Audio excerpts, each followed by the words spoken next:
This video is going to be about end behavior of a polynomial function.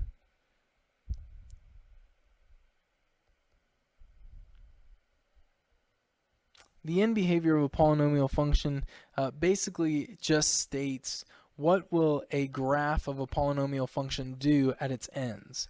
As the x values increase, will the graph go up or down? As the x values decrease, will the graph go up or down? That's really all end behavior tells you. An easy way to remember end behavior is to think of two types of functions. The first one is going to be a linear function, and that creates a line. And the second one is a parabola or a quadratic function.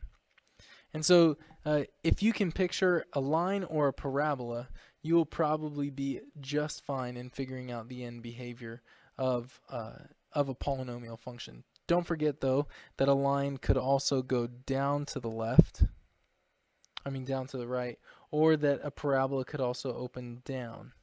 So that means there are four types of end behavior.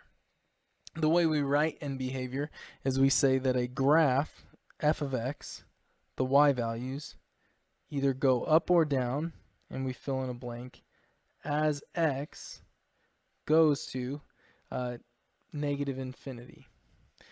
And f of x goes to blank as x goes to positive infinity, as x goes to the right.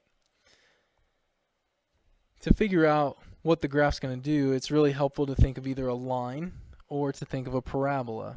If the degree, that we'll talk about in a second, if the degree is odd, you should think about lines. So odd degrees.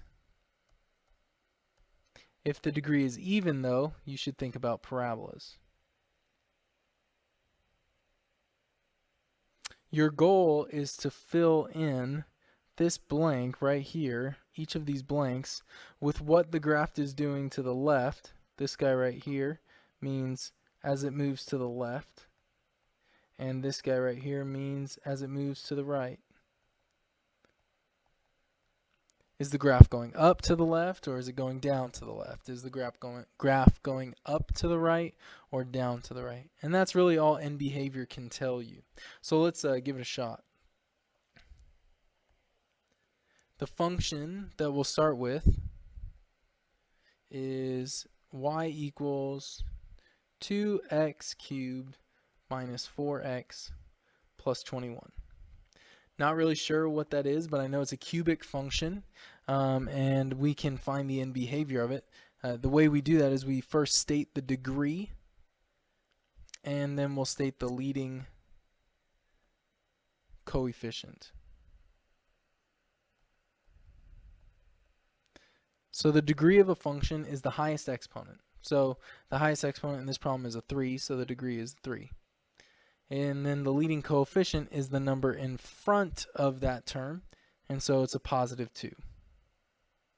What you want to do when it comes to figuring out the end behavior is you want to state whether the degree is odd or even, so 3 is an odd number, and you want to state if the leading coefficient is positive or negative. So clearly it's a positive 2. Since the degree is odd and the leading coefficient is positive, we can now write our end behavior. And it's going to be of the same format. F of x goes to something blank as x goes to negative infinity or to the left. And then the graph, f of x, the y values, go to something as x goes to positive infinity or to the right.